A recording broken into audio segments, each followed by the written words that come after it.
예수님의 부활이 일어난 후 얼마 되지 않았을 때입니다. 예수님의 제자들은 첫 부활의 주일 다락방에 모여서 있었습니다. 그리고 그곳에서 주님의 나타나심을 보고 충격을 받았습니다. 보름이 넘는 동안 멍한 상태로 그 다락방에 숨어 앉아 있기만 했습니다. 제자들의 대장인 베드로가 일어나서 말합니다. 나는 낚시하러 갈 거다. 베드로가 한가롭게 취미로 낚시하러 간 건 아닙니다. 예수님을 따라 나서기 이전부터 베드로는 어부였습니다. 그는 다시 일하러 예전의 일상으로 돌아간 것이죠. 이제는 먹여 살려야 할 사람들이, 동료 제자들이 많이 있으니 다시 옷을 차려입고 팔을 걷어붙이고 일을 하러 나선 것이었습니다. 지금 이곳에서 그냥 가만히 앉아 있는 것만은 아무런 도움이 되지 않다는 것을 그는 깨달았기 때문입니다. 하지만 예수님을 만나고 함께 사역을 다닌 후로 어부일로 돌아간 것은 예전과 같지 않았습니다. 예전에 많이 했었기 때문에 그 장소, 그 일은 익숙했지만 그물을 내릴 때마다 이 생각이 귓전에 예수님의 음성이 들리는 것만 같았습니다. 내가 너희를 사람 낚는 어부가 되게 하겠다. 그 말을 들었던 그날이 계속해서 떠오릅니다. 그날은 이랬습니다. 밤새도록 열심히 수고했습니다. 하지만 물고기를 한 마리도 잡지 못했습니다. 아주 운수가 지지리도 없던 아주 기나긴 밤이었습니다. 그물 손질을 다 마치고 이제 막 집으로 돌아가려는 그때 한 번 더 깊은 곳으로 가서 그물을 내려라. 예수님이 명령하십니다. 그날 처음 만난 예수님의 그 명령. 그리고 그 말씀에 순종해서 그물을 내리니 평생 처음으로 그물이 찢어지게 잡혔던 그 많았던 물고기들. 그날 바로 그 자리, 그 은혜의 순간 예수님 안에서 살아계신 하나님을 그는 만났습니다. 그리고 자신이 얼마나 추하고 더러운 죄인인 것인가 또한 그것도 발견하게 되었습니다. 지금도 기억 속에 생생한 3년 전 그 밤이 또다시 그에게 찾아왔습니다. 동료 제자들과 함께 배에서 그물을 열심히 내렸지만 그들은 물고기 한 마리도 잡지 못하는 운수가 지지리도 없는 기나긴 밤을 지내야 했습니다. 밤새도록 헛수고만 한 그들에게 동이 터오는 것이 보입니다. 그리고 저기 멀리 해변에 누군가가 서 있는 것이 보입니다. 그 사람이 다짜고짜 반말로 이렇게 묻습니다. 얘들아, 물고기를 좀 잡았느냐? 대답을 합니다. 한 마리도 잡지 못했습니다. 그물을 배 오른편에 던져보라. 그러면 물고기가 잡힐 것이다. 베드로는 잠깐 익숙한 목소리인데 이렇게 생각을 했지만 지친 마음과 지친 몸으로 더 이상 생각하는 것도 힘들어 기계처럼 그물을 반대편으로 내렸습니다. 그런데 이게 무슨 일입니까? 그물 한가득 물고기가 잡혔습니다. 너무나도 많은 아주 커다란 물고기라 배 위로 그 그물을 끌어올릴 수도 없었습니다. 번뜩 베드로는 깨닫게 되었습니다. 난 저 목소리를 알아. 옆에 있던 제자 하나가 이렇게 얘기합니다. 예수님이시잖아. 황급히 물로 뛰어듭니다. 무트로 나오자 예수님께서 차려놓으신 아침 식사가 눈에 들어옵니다. 뭐였을까요? 제대로 된 유대인 아침 식사라면 훈제 연어 이렇게 놓고 베이글 놓고 이렇게 맛있게 먹을 것 같은데, 그죠? 배가 많이 고픈가 봐요, 제가. 그죠? 숯불에 아주 맛있게 구워진 생선과 빵이 그곳에 있었습니다. 예수님과 제자들이 오랜만에 만나서 또 맛있게 아침 식사를 하고 있었습니다. 그러던 중 예수님께서 베드로를 향해서 이렇게 물으십니다. 요한의 아들 시몬아. 이건 좀 정색하고 부르는 거예요. 이제 베드로라고 부르기로 하셨는데 옛날 이름을 그리고 누구누구의 아들이다 이렇게 부르는 건 아주 정색을 하고 부르는 거죠. 요한의 아들 시몬아, 내가 이 사람들보다 나를 더 사랑하느냐? 베드로는 생각할 시간도 두지 않고 곧바로 대답을 합니다. 예, 주님, 제가 주님을 사랑하는 것을 주께서 아십니다.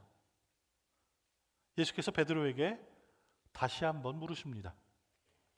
요한의 아들 시몬아, 내가 나를 사랑하느냐?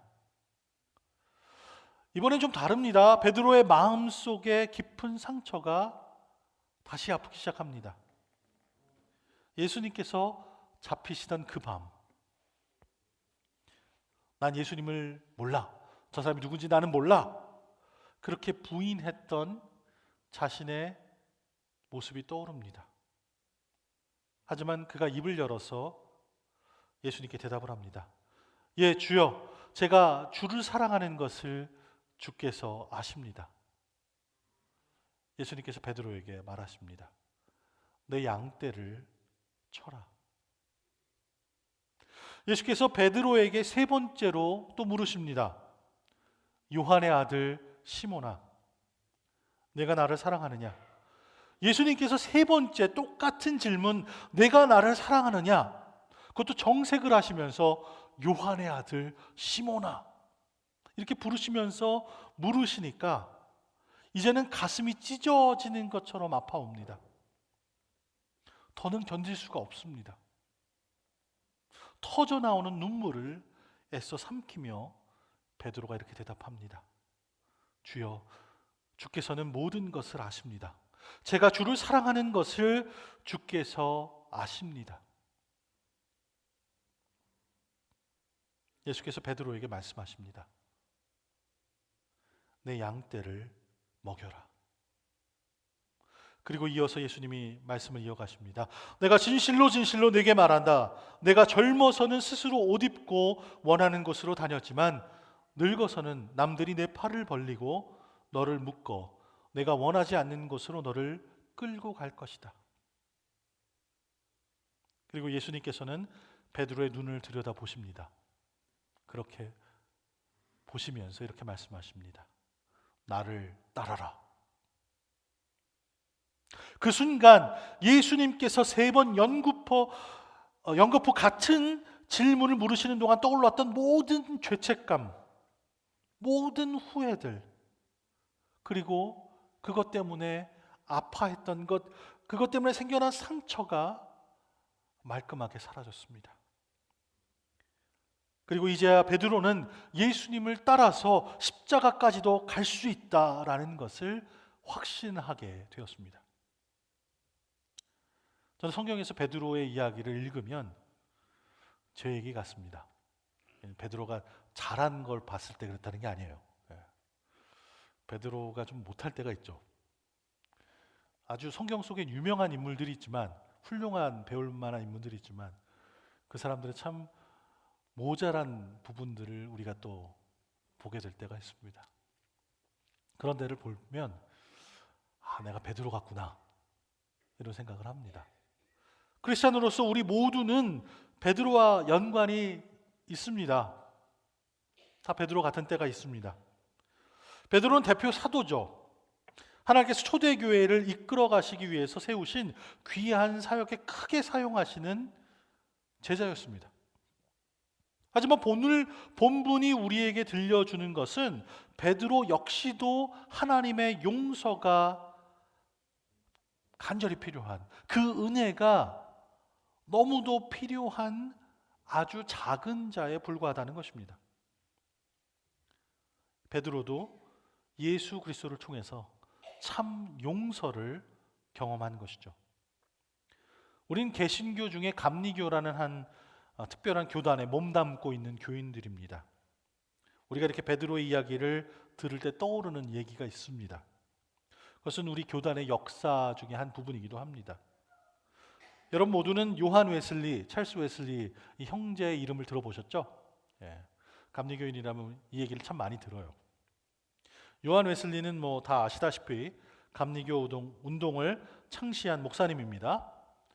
찰스 웨슬리는 아주 우리가 참 좋아하는 찬송가에 담겨 있는 찬양들을 많이 작사한 작곡가이기도 합니다. 만입이 내게 있으면, 그 귀한 찬송가를 작곡한 분이 찰스 웨슬리예요. 이 웨슬리 형제들은 1700년대 영국의 성공의 신부님 가정에서 태어나서 자란 형제들입니다. 그 집에는 유난히 형제들이 많았어요. 이 아버지를 따라서 성공의 신부가 되어서 하나님께 쓰임 받겠다, 이렇게 사역하기 위해서 열심히 준비하는 동안 그들은 교회를 열심히 다녔습니다. 그리고 개인적으로도 거룩하게 살려고 여러 가지 많은 것들을 노력했습니다. 끊이지 않는 노력을 했어요. 매일 새벽 4시에 일어나서 성경을 공부하고 기도했습니다.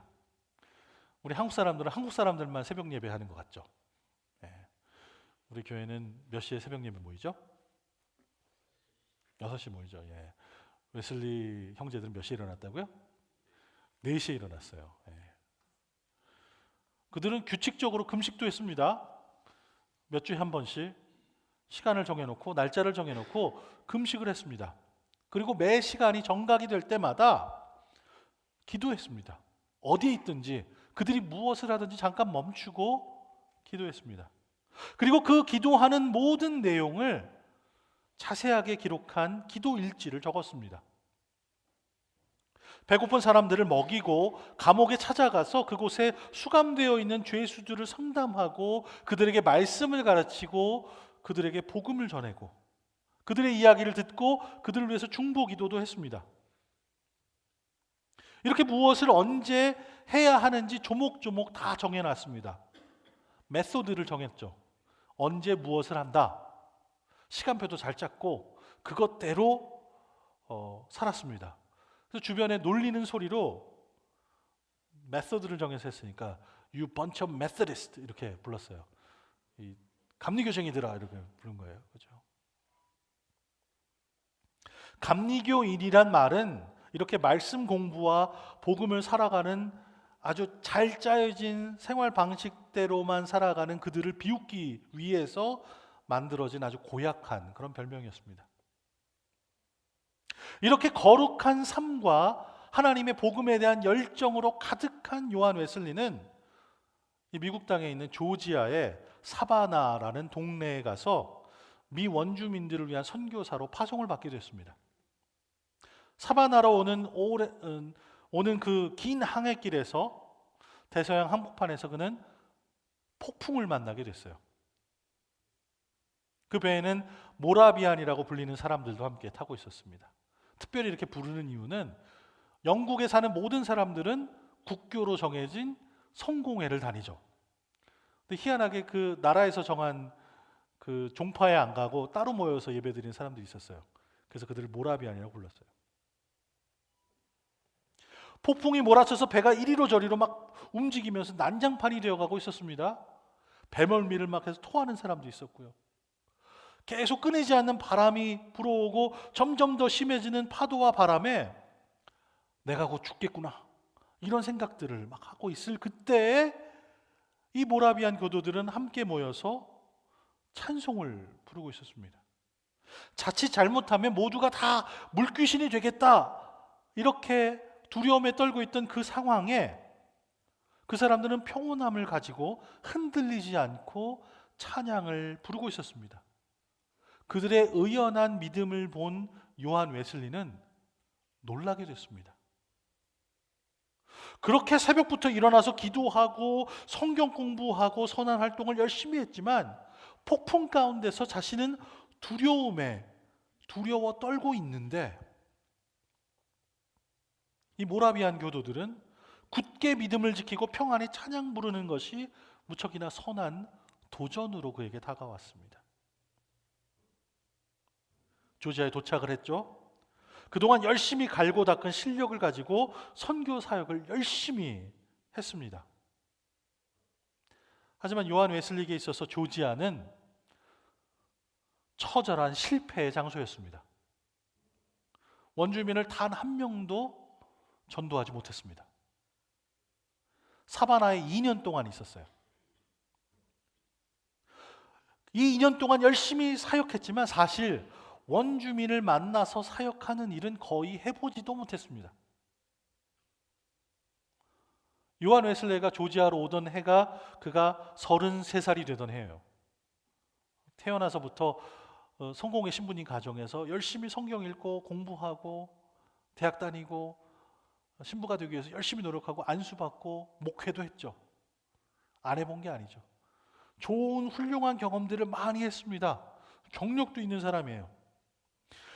그렇게 그 좋은 경험을 가지고 지식을 가지고 훈련을 가지고 와서 큰 꿈을 이루려고 왔는데 그만 철저히 실패하고 말았습니다. 그렇게 요한 웨슬리는 신대륙을 떠나는 실패자가 되었습니다. 다시 영국으로 돌아가는 배에 올랐습니다. 먼 대서양을 항해하면서 가면서 그 긴 시간 동안 그 배에서 모라비안 교도들과 함께 만나서 이런저런 토론을 했습니다. 하루는 한 사람이 그에게 이렇게 묻습니다. 당신은 예수 그리스도께서 당신을 위해 죽으셨다는 것을 아십니까? 요한 웨슬레는 뭐였죠? 선교사고 목사님이죠. 성공의 신부님이죠. 예. 오늘 설교를 들으시는 분 중에 갑자기 밥 먹는데 저한테 찾아와서 목사님 예수님 믿으십니까? 이렇게 묻는 거랑 비슷한 거예요. 예. 그 질문에 요한 웨슬리는 나는 예수님께서 온 세상의 죄를 위해서 죽으셨다는 것을 알고 있습니다. 그렇게 대답을 했습니다. 그러고 나니까 그 사람이 또 한 번 묻는 거예요. 하지만 당신은 예수님께서 당신을 위해 죽으셨다는 걸 아십니까?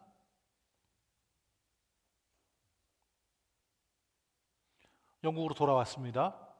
요한 웨슬리 목사님은 그때부터 모라비안 교도들과 함께 예배를 드리기 시작했습니다.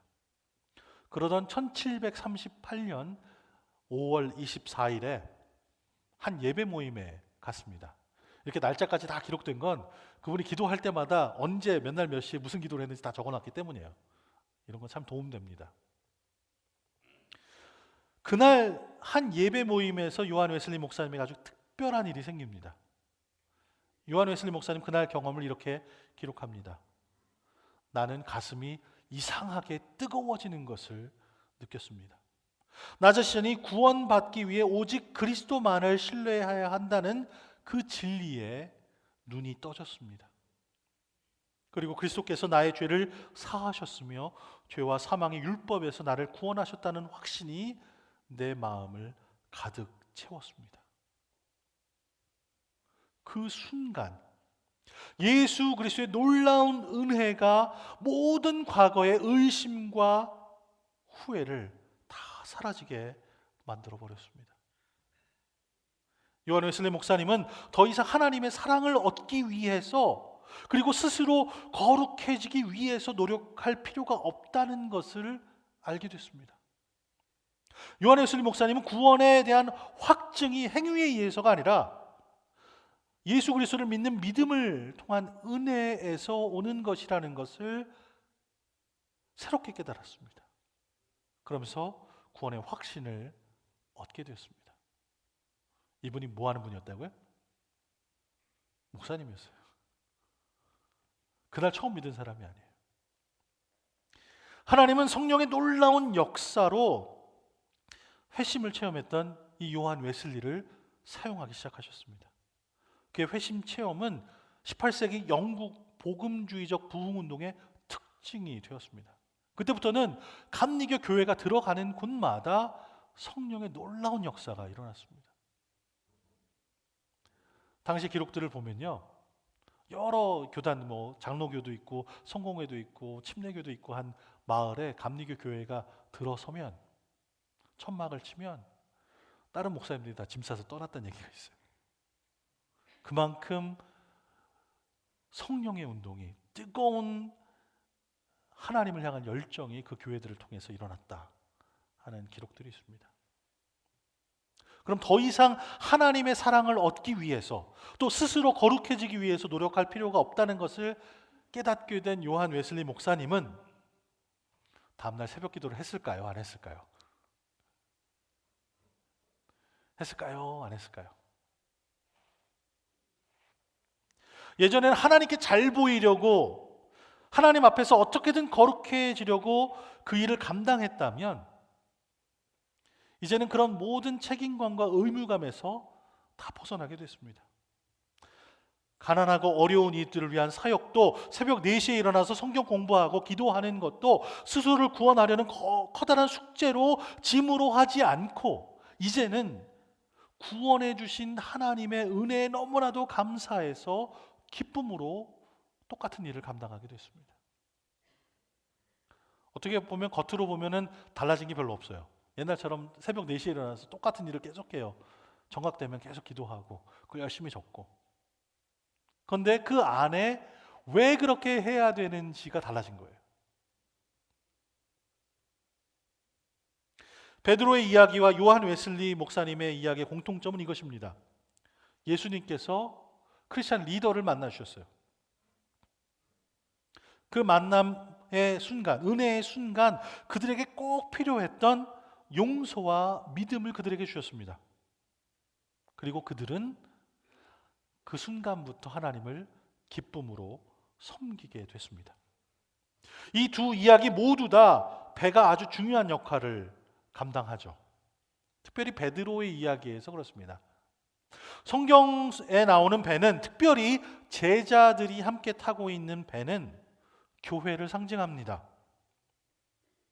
그리고 우리가 타고 있는 이 교회는 예수님의 처음 오셨던 그 순간부터 다시 오시는 그 재림의 항구까지 이 세상이라는 망망대해에서 항해를 하고 있는 것입니다. 베드로의 경우처럼, 그리고 요한 웨슬리 목사님의 경우처럼 예수님께서는 주님의 자녀들을 그 배 안에서 만나 주십니다. 배 안에 있는 우리를 만나 주시는 그 은혜의 때에 우리는 치유를 받습니다. 그리고 밀려오는 이 세상의 험난한 파도를 넉넉하게 이길 믿음을 갖게 됩니다.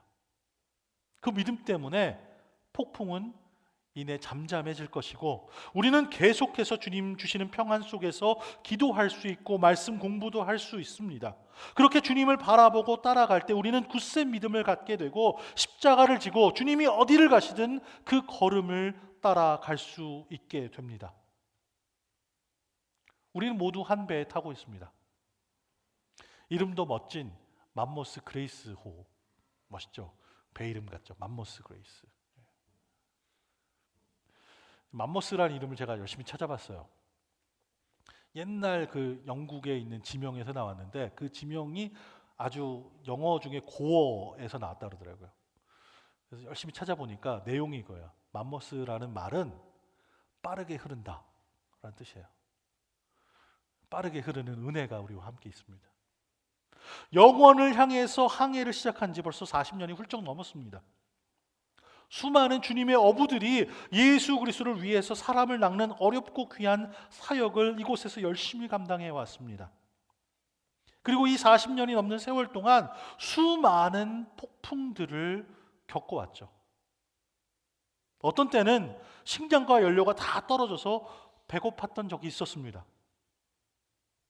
어떤 때는 배에 여기저기 구멍이 나서 물이 막 차오르던 때도 있었습니다. 한치 앞을 볼 수 없는 안개가 빽빽히 꼈던 그때도 있었습니다. 심지어는 배가 두 쪽이 나서 가라앉을 위기도 우리는 겪었습니다. 우리 모두는 한 교회로서 오늘 배와 관련된 두 이야기를 통해 배워야 할 것이 참 많이 있습니다. 그 중에 하나는 이것입니다. 우리의 삶 속에 만나는 시련을 마주할 때면 그곳에는 언제나 예수님께서 함께 계셔서 우리들을 도와주신다는 것입니다. 베드로와 다른 제자들이 절망한 후에 계속 살아가는 것이 무엇인지 알고자 막 힘쓰면서 씨름하던 그때, 그곳에 예수님이 함께 하셨습니다. 그들을 도우셨습니다. 나아가야 할 길을 보여주셨죠. 오른편에 그물을 던져라. 그들이 배고프고 지쳤을 때 먹을 것을 주셨습니다. 와서 아침을 먹으라. 용서도 허락해 주셨습니다.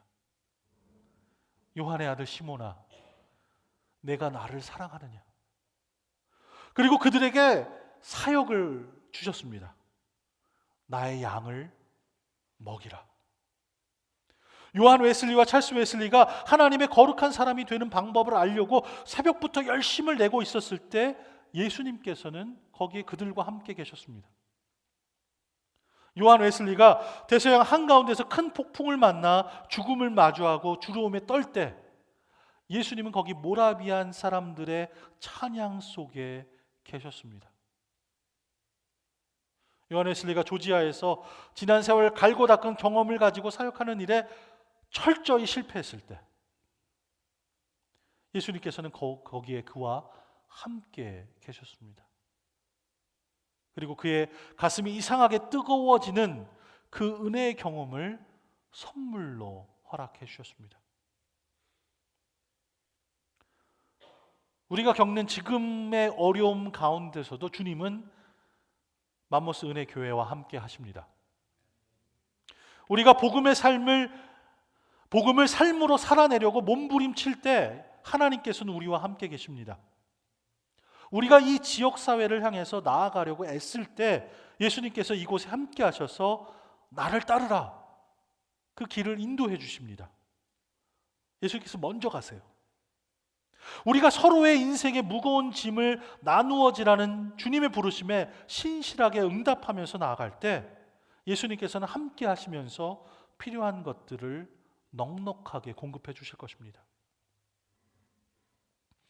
우리로서는 사랑하기도 힘들고 이해하기는 더더욱 불가능한 것 같은 차라리 정죄하고 상종하기 싫은 이 세상을 보듬어 안으려고 노력할 때 예수님께서는 우리와 함께 하시면서 우리로 인내하며 넉넉히 견딜 힘도 주실 것입니다. 그리고 우리가 개인적으로나 교회적으로 돌아보기도 싫은 과거, 그때 모든 죄, 모든 부끄러운 실패들과 마주할 때 예수님께서는 우리와 함께 하셔서 우리의 부끄러움을 덮는 크신 은혜를 베풀어 주실 것입니다. 하나님께서 우리와 늘 함께 하십니다. 왜냐하면 우리가 타고 있는 이 배의 주인이신 예수님이 함께 계시고 예수 그리스도의 깃발이 이 배에 나부끼고 있기 때문입니다. 우리가 타고 있는 이 배는 세상이라는 험난한 망망대해에서 이리로 저리로 떠밀려 가는 것처럼 보입니다. 우리는 저 보이지도 않는 영원의 항구를 향해서 배를 저어 갑니다. 열심히 가고는 있는데 얼만큼 더 가야 할지, 얼마나 남았는지 보이질 않죠. 그리고 그리로 가는 동안 이 죄의 바다에는 빠져 죽어가는 영혼들이 너무나도 많습니다. 그들을 구하는 귀한 사역에 힘쓰고 애를 씁니다. 그러는 동시에 우리에게 아직도 남아있는 깊은 상처들을 돌봐야 하죠. 서로 싸매주고 서로 약을 발라주고 서로를 위로합니다. 가야 할 것은 보이지도 않습니다. 넘어야 하는 파도는 끝이 없습니다. 겉으로 보기에는 정말 아무런 소망이 없는 그런 상황입니다. 하지만 우리가 지난 세월 동안 얻은 교훈이 우리에게 가르쳐 주는 것이 있다면 그것은 바로 이것입니다. 우리는 결코 혼자가 아니라는 것입니다. 우리와 함께 타고 있는 이 배는 우리 스스로의 힘으로는 살아남을 수가 없습니다. 이 교회가 스스로의 힘으로 여지껏 오지도 않았습니다. 우리가 지금 이렇게 살아있는 이유는 우리에게 힘 주시는 분이 함께 하시기 때문입니다. 요한일서 4장 4절의 말씀처럼 여러분 안에 계신 분이 세상에 있는 사람보다 더 크시기 때문입니다. 우리는 한 배를 타고 있습니다. 여기에서 우리는 저와 여러분만을 얘기하는 게 아닙니다. 우리는 여러분, 저, 그리고 예수님입니다. 예수님이 함께 하시니 우리는 넉넉히 이길 수 있습니다. 기도하시겠습니다.